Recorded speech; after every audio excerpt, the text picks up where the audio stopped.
The message is about to reach millions.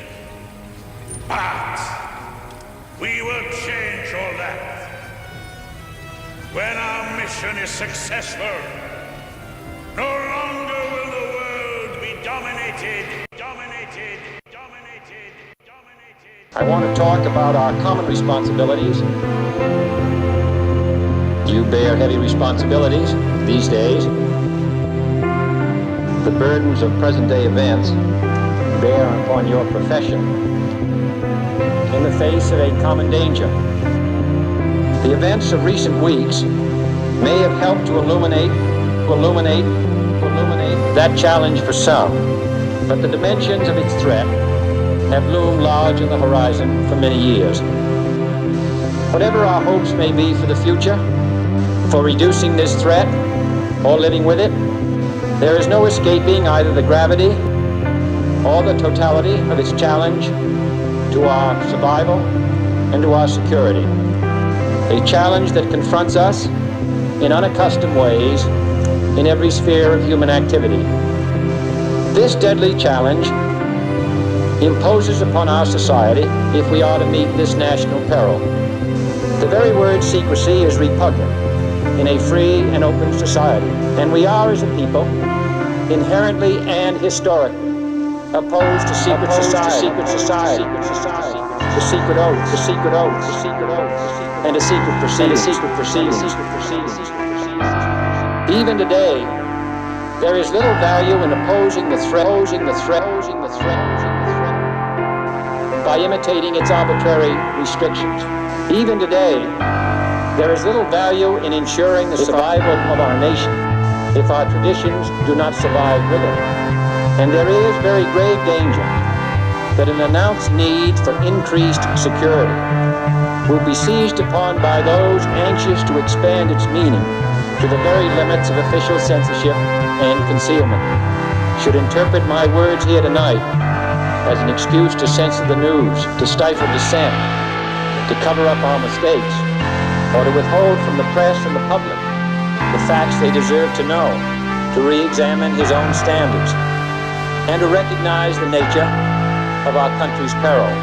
In times of clear and present danger, the courts have held that even the privileged rights of the First Amendment must yield to the public's need for national security.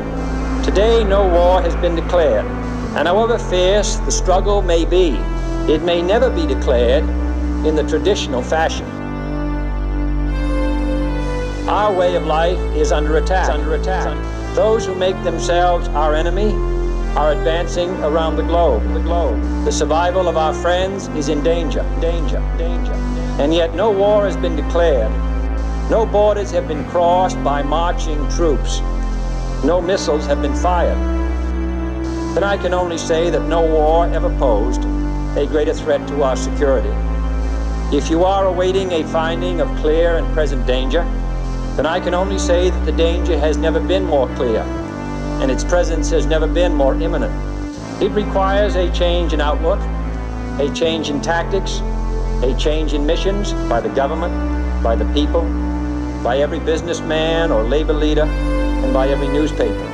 For we are opposed around the world by a monolithic and ruthless conspiracy that relies primarily on covert means for expanding its sphere of influence, on infiltration instead of invasion, on subversion instead of elections, on intimidation instead of free choice, on guerrillas by night instead of armies by day.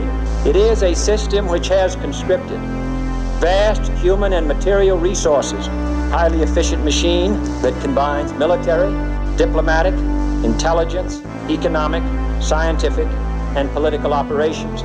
Its preparations are concealed, not published. Its mistakes are buried, not headlined. Its dissenters are silenced, not praised. No expenditure is questioned, no rumor is printed, no secret is revealed.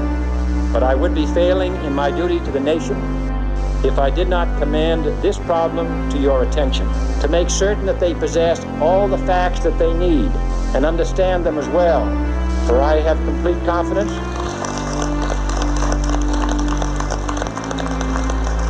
and the response and dedication of our citizens whenever they are fully informed.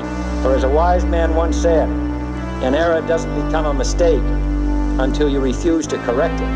Now the links between the nations, first forged by the compass, have made us all citizens of the world, the hopes and threats of one, becoming the hopes and threats of us all.